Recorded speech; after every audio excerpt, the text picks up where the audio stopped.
I am ready for this video to be like 6 hours long, so I hope you're ready too. Am I excited to make this video? No. Did I write 7 pages of notes? No way, who does that? Hello, hi, my name is Mad. Welcome to Mad Music. Today I am doing something that's really not connected to music at all. Today I want to analyze Snow White and the Seven Dwarfs. To be honest, all of this kind of came about in a very interesting way. I was honestly watching the Try Guys video on ranking the Disney princesses, and not to be that petty person, but I was a little angered at their list. And of course, like, they're just having fun. They can rank the Disney princesses in any way that they want, but I had some thoughts about it. And this is not to say that this video is a direct response to that video. Again, they can say whatever they want to say. It's their video, they're having fun. But it just got me thinking of if I made my own video ranking the Disney princesses, and then I thought, what if I just make analysis videos talking about the Disney princesses, not necessarily ranking them in any particular order, but analyzing their storyline, analyzing their characters, and just talking about it. So I have decided to take on the challenge of rewatching every Disney princess movie. The chore, I know, oh my god, how dreadful. No, sarcasm if you can't tell. I love the Disney princesses. So I am starting with the first Disney princess, Snow White. And today we are drinking orange juice with it because it was either this or apple juice, and you can't drink apple juice if you're gonna make a Snow White video. So orange juice it is. Donald Duck orange juice, to be even more specific. So I want to split this video into multiple parts. So first, I want to talk about the storyline. What's the moral of the story? What's the message there?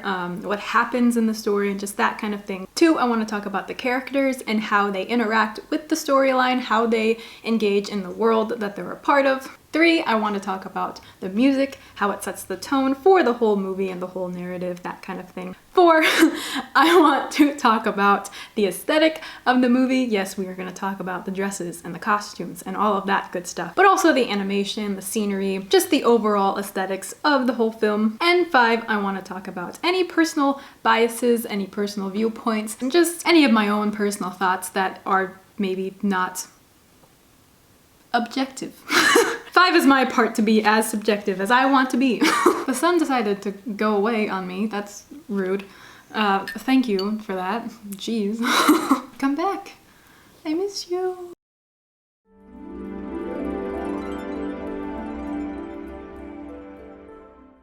Alright, so first off, we are going to talk about the storyline and just generally what happens in the movie. So, Snow White is held captive and enslaved by the evil queen. We see the first opening scene of Snow White just, you know, doing her chores, washing the stairs. Not so fun stuff. The evil queen is obsessed with being the fairest of the land and consults her magic mirror to make sure she stays that way every single day. She makes sure that she holds that title for as long as she wants. And spoiler alert, she always wants that title, like literally no matter what. So, one day the mirror admits that the queen is not the fairest and it is instead Snow White. The queen, desperate to keep her title, sets her huntsman out to kill Snow White. Instead of helping the queen's plot, the huntsman warns Snow and urges her to escape. Snow does this. She finds a cottage in the woods to keep her safe thanks to the help of her animal friends, and by staying in the cottage, Snow believes she's safe from the queen until the queen consults her mirror again and finds out where Snow is hiding. The queen then uses magic to disguise herself into an old witch, where she can go to the cottage and trick Snow White into taking a bite from a poisoned apple, which will induce the sleeping death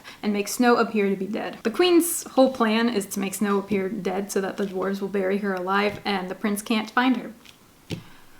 A little dark, but we'll go with it. Once Snow takes a bite of the apple, she falls into the sleeping death, and when the dwarves find out about it, they chase the witch up a cliff where she eventually falls after trying to push a boulder onto them. The dwarves, being too sad to actually bury Snow in a typical coffin, place her in a glass coffin above ground where they can honor her. Somehow, it's never explained, but somehow the prince finds Snow White and with a kiss wakes Snow from the sleeping death, and they go off and live happily ever after.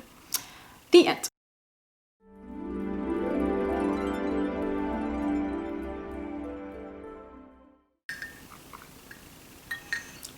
So, like I said before, I really want to explain the storyline and explain the characters separately, but I can't really do that because the characters in the story basically are the story. And what I mean by that is Snow White is a very symbolic tale. The main characters in Snow White each represent something very specific. They are very symbolic, so it's hard to treat them as just characters in the story because they kind of are more than just people working in a storyline. They literally make up the storyline and the whole moral and message of the film. And this, I believe, is where a lot of the criticism for Snow White comes in. And to talk about that, I will be using this book called Saving Cinderella by Faith Moore. I like this book. I think it brings up some good points. It is very opinionated. Like, it's called Saving Cinderella, and then at the bottom it says what feminists get wrong about the Disney princesses and how to set it right.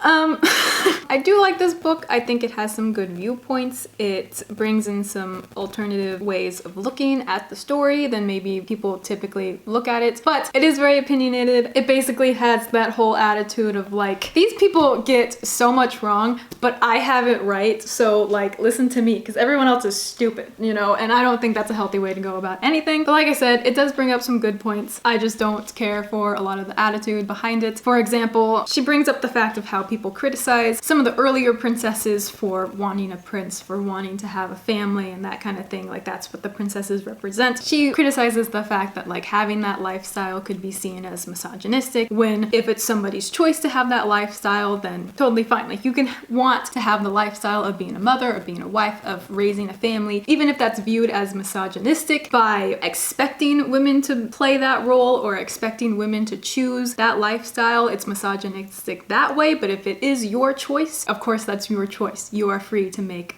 that decision, you know? And she goes in to say, if you don't choose that lifestyle and you choose to have a career, whatever that career is, that is perfectly fine, that's acceptable, that's valid, like, you choose whatever you want your life to be. After explaining that, you know, she's very honest with the fact that she fits into that role of wanting that lifestyle, of wanting to be a mother and a wife, and how it shouldn't be regarded as bad to want those things, and it shouldn't be regarded as bad to want things other than that. And I completely agree. But then she follows it with a few pages later of talking about how being a wife and a mother is valuable and worthwhile, and she puts in parentheses, perhaps the most worthwhile of all. You just got over saying how every career path is valid and important depending on that person's choice, and then you say that motherhood and being a wife is probably the most worthwhile of all. There's just some back and forth things like that that I don't really appreciate in this book, but her overall way of analyzing the princesses, bringing up new viewpoints that maybe aren't in the mainstream, I appreciate. You know, I appreciate different viewpoints. So even though I might not like the attitude and some of the things that she says in this book, I do think she brings up some valid points. And one of the first things that Moore talks about in her book Saving Cinderella is the criticism that Snow White gets. People believe that Snow White is passive, she waits around for her prince, and she doesn't take action for her own situation. And Saving Cinderella talks about this criticism and how it's hard to analyze Snow White as a real person because that's not exactly how she's written. But, and I like this part that Moore does, she analyzes Snow White as if she is a real person and tries to show that she's not passive and she actually does take action and agency in her own situation, and she tries to help her scenario. Some of the things that Moore brings up is that Snow White doesn't rush towards the prince right when we see their first scene together. Snow White doesn't beg him for rescue or anything like that. And then also another strong point that I like how she mentions is that Snow White makes a bargain with the dwarves. A lot of people think that because she's cleaning up after the dwarves or that she's doing housework that it's oppressive towards Snow White and that it's misogynistic for her to do these things, but she's actually using what she knows. She's using housework, cooking, cleaning, things that she's very used to, things that she knows that she can do, and she's using them to make a deal with the dwarves. She's trying to make the bargain that if she helps them clean up their house, then they'll let her stay in the cottage, and in that way she can help keep herself safe from the queen. And so in this way, Snow White uses what she knows to try to keep herself safe, which obviously is not passive at all. Another thing that Moore brings up in this book is something called fairy tale shorthand. And what that means is that throughout early storytelling, there would be these symbolic elements in the story, or just certain objects that represented something, so that if you told the story orally, then people would understand what those key elements meant, and you wouldn't have to explain everything over and over again as you were telling the story. So over time, certain things started to represent certain ideas. And to quote Moore, she says, "A prince, for example, represents true love. A witch represents the underlying tensions between mother and daughter. A dark forest is symbolic of transformation, etc. Each symbol and what it means remains constant from fairy tale to fairy tale, so that the listener implicitly understands the story's moral underpinnings and gleans the fairy tale's lesson." And I think this is important, especially with Snow White, a story that, as she points out, is very symbolic. You know, the story was made in 1937. It could be reasoned that the audience of this time was probably more knowledgeable with fairy tale shorthand, or at least these typical images and symbols were maybe more understood back then than maybe they are now. Maybe back then it was more known? Who knows? Continuing with Moore's analysis, she points out how a princess represents the most worthy of women and the prince represents most worthy of men. It's not necessarily about wealth or status, it's about who is the most worthy of the fairy tale. And so in this way, Snow White is not just wishing for a man or rescue, she is wishing for her equal. Moore brings up how love at first sight is another shorthand for true love, and so this tells the audience that Snow has found her match, her equal, not just some guy to save her from her situation. And she brings up that the first time we see the prince and Snow White interact, it might not be the first time that they've met or interacted with each other. It's the first time that we see it in the movie, but maybe they've met before. Possibly. And to be honest, when I watch this scene, maybe this is biased, but the prince almost looks at Snow White as if he's greeting someone familiar. You know, he gets off his horse, he goes over the wall or whatever, and he's just like, ah, yes, that's the girl I'm crushing hard on. What if today is the day I tell her my feelings? Is that biased? I don't know. That's the impression I get. So, keeping in mind the fairy tale shorthand that Moore brings up, Saving Cinderella offers an explanation of the storyline, stating that the movie is all an allegory for puberty. Fun. The basis of the storyline is Snow White changing from child to adult. Great. So to go through the storyline this way, the prince declares his love for her, and it is only then that the magic mirror tells the queen that she is no longer the fairest. And this is reasonably the first time that the fairest of the land could possibly change, because you're no longer comparing child to adult, you're now comparing woman to woman. Snow White then escapes into the forest, which Moore brings up is a shorthand for transformation, where she grows into the woman she's supposed to be and figures out how to process and deal with it. She then meets the dwarves, where Moore says is how Snow practices her new talents on. Because Moore says that the whole point of Snow White is Snow changing from a child to a sexually mature woman, so she practices her new talents on the dwarves. A little creepy, but alright. The apple in this case, Moore says, represents Snow's acceptance of becoming a woman. It's similar to Eve eating the apple in the garden and losing her innocence. That way, you know, she gains knowledge, whatever. This is apparently Snow White's acceptance into her new role. She is finally accepting her transformation. Sure. In this way, the prince doesn't represent anything other than symbolizing that Snow White has fully become a woman. At the very end of the scene, when the prince kisses Snow White, that is her full transformation. And there definitely are multiple hints in the film that Moore's explanation is supposed to be the correct one. For example, the color red to symbolize maturity. The queen wears it as soon as we first see her. She wears it in her belt and on the inside lining of her cape. The prince even wears it, but Snow White doesn't wear it until after the prince declares his love for her. When we see her at the wishing well, she wears a blue bow and she doesn't wear any red at all until afterwards, when the huntsman is about to tell her to run from the queen. We see Snow White wearing her classic blue and yellow dress with the red bow and the red puff sleeves and the cape and everything like that. So once the prince declares his love for her, then she starts wearing red, which could be another symbol for her new maturity. So overall, it's a story of a girl maturing from child to adult. However, this analysis is not super satisfying to me, so I've tried to come up with my own. But again, I can't easily separate the characters from the storyline because they do make up the storyline. So to me, this is a simple tale of good versus evil. Snow White represents kindness, she's compassionate, caring, gentle, and she's as giving as she is resourceful. The evil queen, on the other hand, is evil. She represents jealousy, greed, and anger. She's very possessive and controlling. And this way, the queen can't be reasoned with because what she wants isn't attainable. She wants to be the fairest, but fairness and innocence can't be won over by being unkind and controlling. You can't win the title of fairness while oppressing people, which is what she does to Snow White. Snow White, on the other hand, is in a terrible state of control and enslavement. She's a princess, but she's not free. But even though she's being held captive by the queen, she still gives kindness to basically everyone. I believe that Snow White realizes how evil the queen is, or at least that the queen isn't good, but she still insists on treating her the way that she would want to be treated. For example, in the scene where the huntsman tells Snow White that the queen is after her and that Snow White should escape, you can see on Snow White's face the fear when the huntsman tells her that it's the queen that wants to kill her. And I see this as a way that Snow White realizes that the queen is bad, but maybe not as bad as she thought. Like, all of a sudden she's like, oh my gosh, I didn't know it was so bad that she wanted to kill me type thing. To continue this idea that Snow White represents kindness, in the forest scene, she panics and makes the animals uncomfortable by her outburst, but she quickly apologizes for it. Because if Snow White embodies kindness, this is naturally what she would do. Even if she is distressed and needs an outlet for that and needs to express it, her kindness sees it as offensive that she disrupted the animals' peace. And I want to make one thing very clear. Snow White represents kindness, not fairness, and I'll explain this a little bit later. We then see Snow White in the Dwarves Cottage,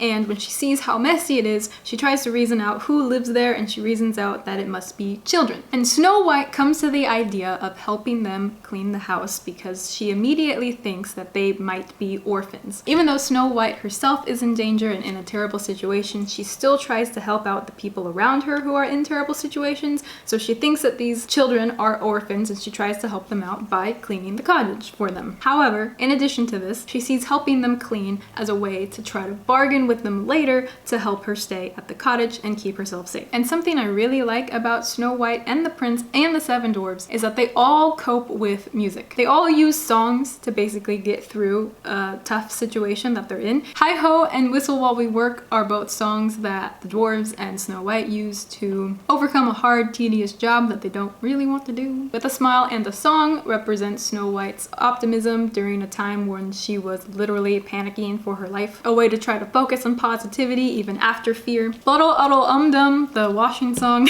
is the dwarves' way of coping with a scenario that maybe they don't know how to deal with. They've never washed themselves before. They don't know what it's like to clean up after themselves. They don't like to be clean. So they sing that to get through it. Also, it's amazing that the dwarves have soap. They have soap in that scene, but like, how do they have soap if they just don't wash up ever? Someday My Prince Will Come represents longing for someone you love during a time of uncertainty and survival. So in this way, the dwarves, Snow White, and the prince all use music to cope with their situations. It's a way of controlling their outlook on the situation they're in and making it better for themselves to ultimately achieve what they want in the end. Versus the queen, who controls the environment around her to get what she wants. She changes the circumstances of the world she's in rather than changing anything from within herself. Does the queen have a song in the whole movie? No! Snow White tries to change things within her to make her circumstances better, versus the queen uses the opposite. She tries to make her circumstances better to make herself better. And you can also look at this in another way of proving Snow White's agency and her action in her own scenario. She is trying to change her outlook on things so that she can ultimately achieve what she wants. However, here is the downside to this analysis and why I think Snow White represents kindness, because the whole point of this narrative is that kindness can only get you so far. Because eventually the queen disguises herself as the witch and finds Snow White and convinces her to eat the apple, and this is Snow White's defeat. That was loud. This is what really shows that Snow White represents kindness and not fairness, is because in this scene, she still treats the witch politely and tries to fulfill the witch's needs. I mean, in this whole scene of the witch showing up at the dwarves' cottage when the dwarves are out, you can clearly see the discomfort on Snow's face the whole encounter. She's obviously very uncomfortable with the witch being there, but she still tries to treat her with kindness and still tries to treat her the way that she would want to be treated, which is what Snow White does the entire movie. And this is where the animals around the cottage pick up on the witch's bad intentions and try to attack her to try to warn Snow White that this person is bad. And this is where Snow White clearly could have seen this as a warning. She has trusted the animals all throughout the film up until this point, but since she sees the animals attacking the witch, she still views this as unfair treatment towards a person, so Snow White tries to make up for it, regardless if this was the witch that was giving Snow White creepy vibes in the first place. So continuing, Snow White lets the witch in and provides her with shelter, where the witch again offers Snow White the apple. And this is the part where Snow White doesn't see the apple as a threat, but instead she sees it as a gift. Snow White sees that this is fairness in return. For all the things that she gave to the witch is giving her something back. But again, the problem is Snow White does not represent fairness. And in this scene, Snow White's defeat shows how kindness and goodness can only go so far, which is where I try to make the creepiest part of the movie not creepy. Yay. The prince ends up finding Snow White and kisses her, while he thinks that she's probably dead. So the prince finds her while she's in the sleeping death, and it's not told how he finds her exactly. You know, it could be reasoned that maybe he knew about the sleeping death and knew about the spell. After all, he knew Snow White in her kingdom and probably knew about the evil queen and possibly knew about the evil queen's magic, and so maybe he knew how to find the spell book and maybe he learned about the antidote. But this is all a best case scenario.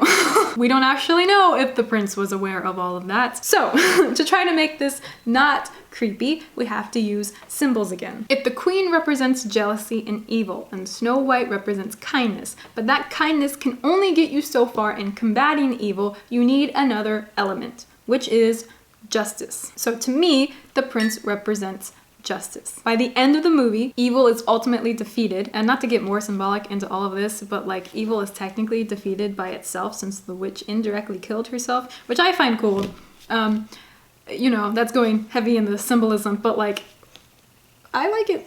But even though evil was defeated, kindness was also defeated as well, which means you need justice to set things right. And this way, justice restores kindness, and the world of Snow White can finally set things right again and welcome happily ever after. And that is the only way I can reason that the prince kissing Snow White at the end is not completely creepy if you take it with symbols again. So, evil queen represents evil, jealousy, greed, power. Snow White represents kindness, and the prince represents justice. And you need kindness and justice to equal fairness. And the thing that I personally like about this analysis is that you can pretty much take it as symbolically or literally as you want. What I mean by this is the prince can simultaneously represent justice, who helps Snow White get out of her captivity not only at the end of the movie, but also with his attempts at the beginning when they sing I'm Wishing / one song. And he could also be Snow White's equal, true love, and greatest partner if you take it more literally. By literally, I just mean more human qualities rather than these abstract symbols. Continuing, the evil queen could represent jealousy, greed, and power, but it could also work with the fairy tale shorthand and represent tension between a mother and a daughter relationship. Because of the prince, Snow White realizes with whom her greatest partnership lies and understands that it's not with family, which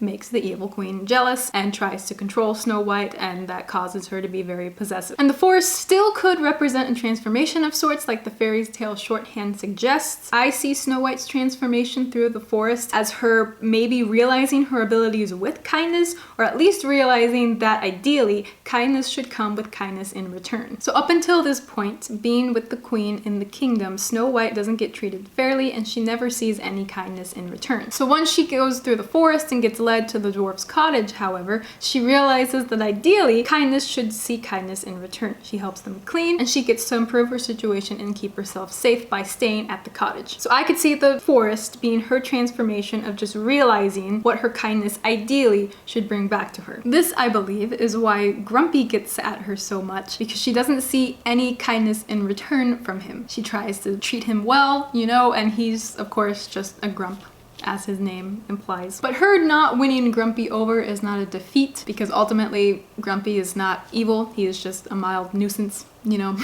And so it is the witch that finally defeats Snow White because she sees the apple finally as a form of kindness in return. And this is where the prince comes in as justice and restores kindness. And you could take this as literally as you want and have it be a story of a girl who maybe believes in the idea of karma and believes that if she does enough good, she'll see good in return, or simply does good because that's what's right and what will make the world a brighter place. But justice comes in and shows a different viewpoint and helps kindness in achieving fairness. And before you get on me for saying that Snow White needs the prince to do this, keep in mind that justice doesn't really have an outlet and can't really work if good and evil just aren't a thing. Justice couldn't achieve fairness if there was no kindness to go with it. This is why Snow White and the prince are equals. If you take this in a much more literal way, I don't think it's degrading in any way to say that you can learn a different viewpoint from someone else. The prince offers Snow White a different way of seeing things or living, and she is the one who ultimately makes the decision to be with him in the end. Plus, the movie is about Snow White and her being in danger of the queen. I don't think it's demeaning for Snow to accept the prince's help when she is the one in danger. Even if she does accept his help, he really doesn't offer or do much in the whole movie. He rides on a fancy horse, sings her a song, and kisses her like, hey, I'm still here if you want to live in my castle with me. No pressure though. He doesn't even kill the queen. He doesn't do that much. So, literally or symbolically, it's a tale of being stuck in a bad situation, using your own resources and courage to leave the only home you've known, while accepting some help along the way to make your life and the lives around you better. Good versus evil, and control versus choices. And that is my whole analysis of the storyline.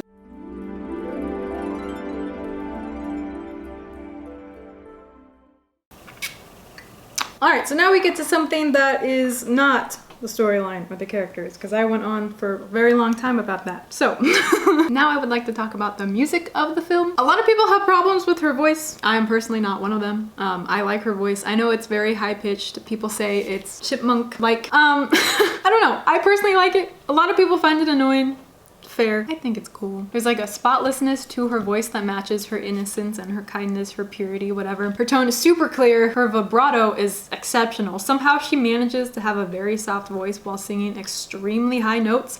I don't know how she does that. Billie Eilish kind of does the same thing, but like Snow White's notes are extremely high. My gosh, I don't know how she does. I don't know. I think something that maybe is a little daunting about the way that Snow White sings and her voice is that both her and the prince have very operatic ways of singing. They are definitely the two most old-fashioned prince and princess singers in Disney. So there definitely is a gap in style when we look at the other princes and princesses in later Disney films. You can definitely see the stark contrast if you compare Snow White to someone like Anna, Rapunzel, or Moana, who, in my opinion, all three of them have very contemporary ways of singing. And so absolutely, compared to the more modern princesses, Snow White and the prince have some very different stylistic ways of singing than maybe we're used to now. And I love the differences between the way that Snow White and the prince sing versus the dwarves. The dwarves are very gruff with their singing, they're kind of messy, they're harmlessly careless with their voice and how they sing, versus the prince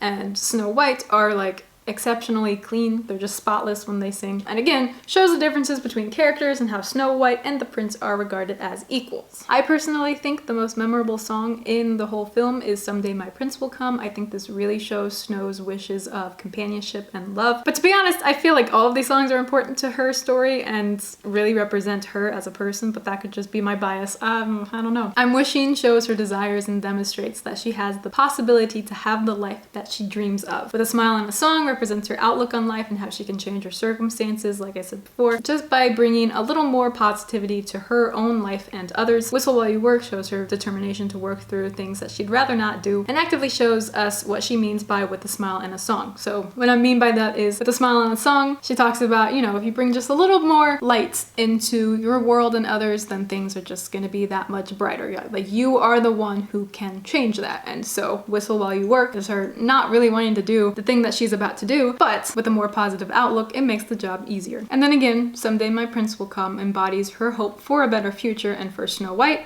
that is being with the prince.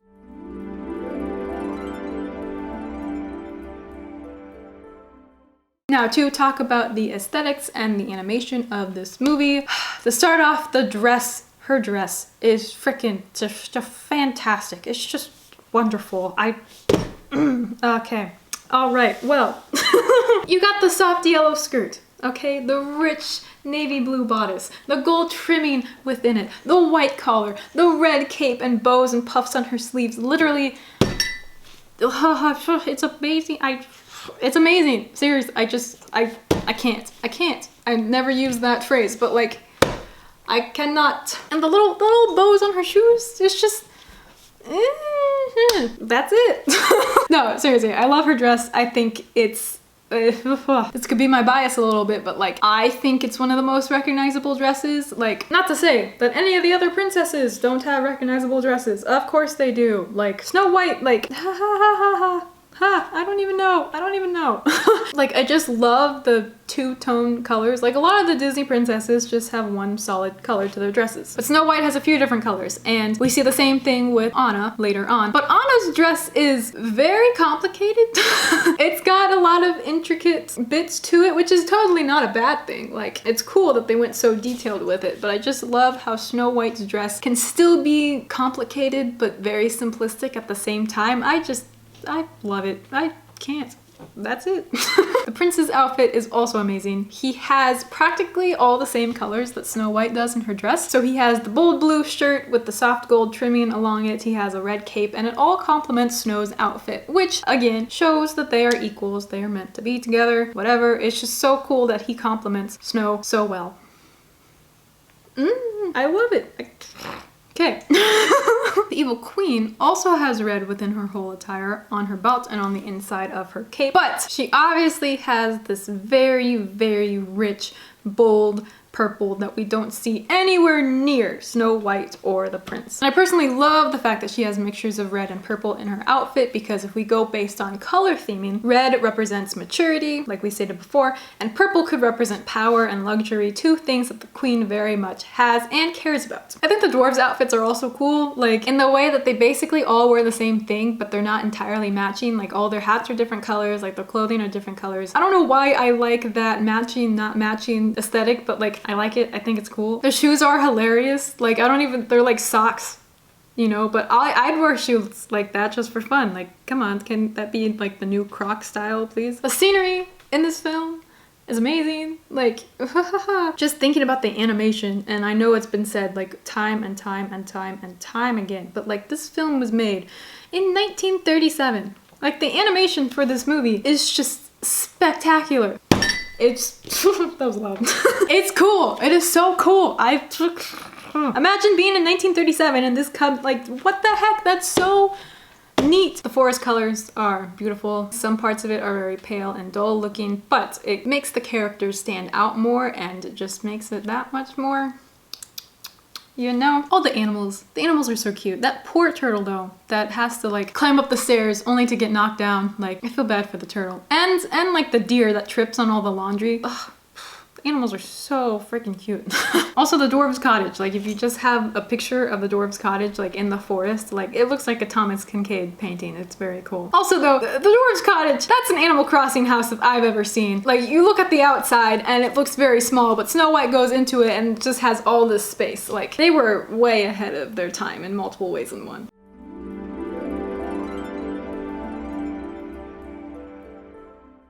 All right, now we get to part 5, where I talk about any possible bias that I might have towards Snow White. Am I biased? Yes. Is she the best princess? Yes. Obviously, that is subjective. Is she the best princess to everybody else? No. That is your own personal opinion. In my personal opinion, yes. I'm not obsessed with Snow White at all. Like, literally at all. Like, nope, not me. I freaking love Snow White, okay? Like, she's cool. She's cool. She's cool. Snow White is fantastic, and I love Snow White, and that's all. No. And I think it was the fact that growing up, I saw myself in Snow White. You know, like, I'm very pale. I've always been very pale. Snow White is very pale. She has very dark hair. I naturally have very, very dark hair. She has brown eyes, but whatever.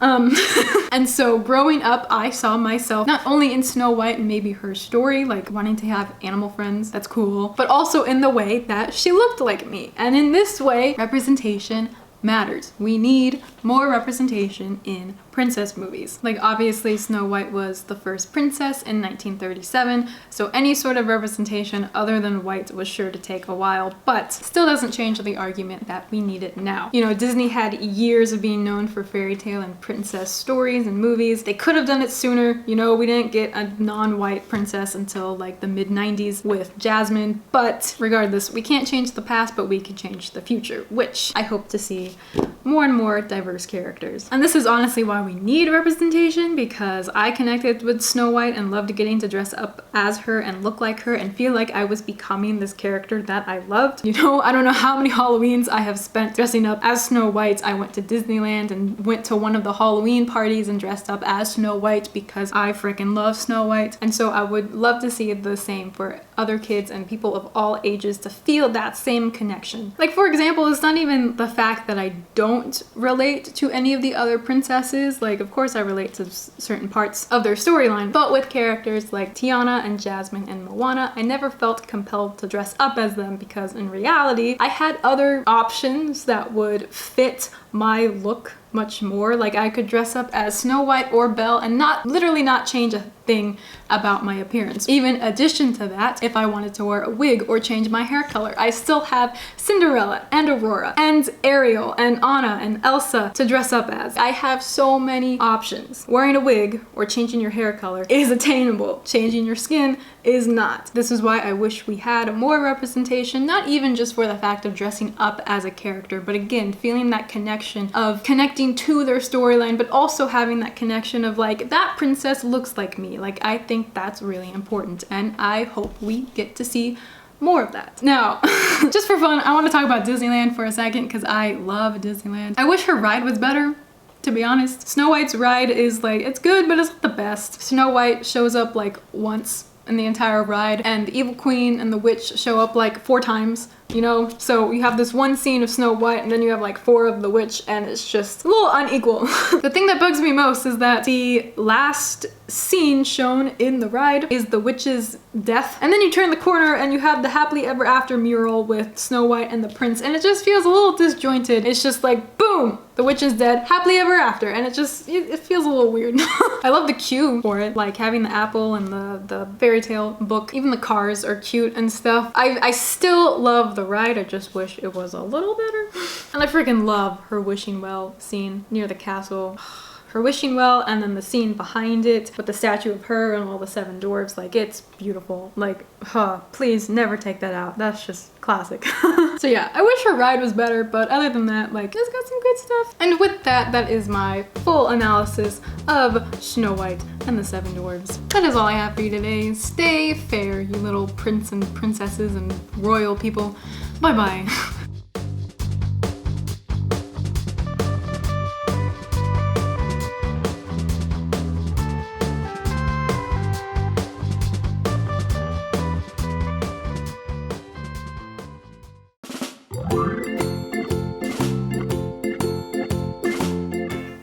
And there definitely are that they sing to overcome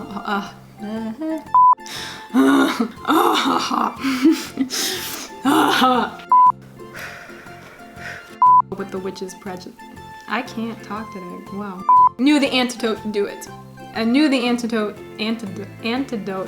Wow. The other princes and I can't talk today.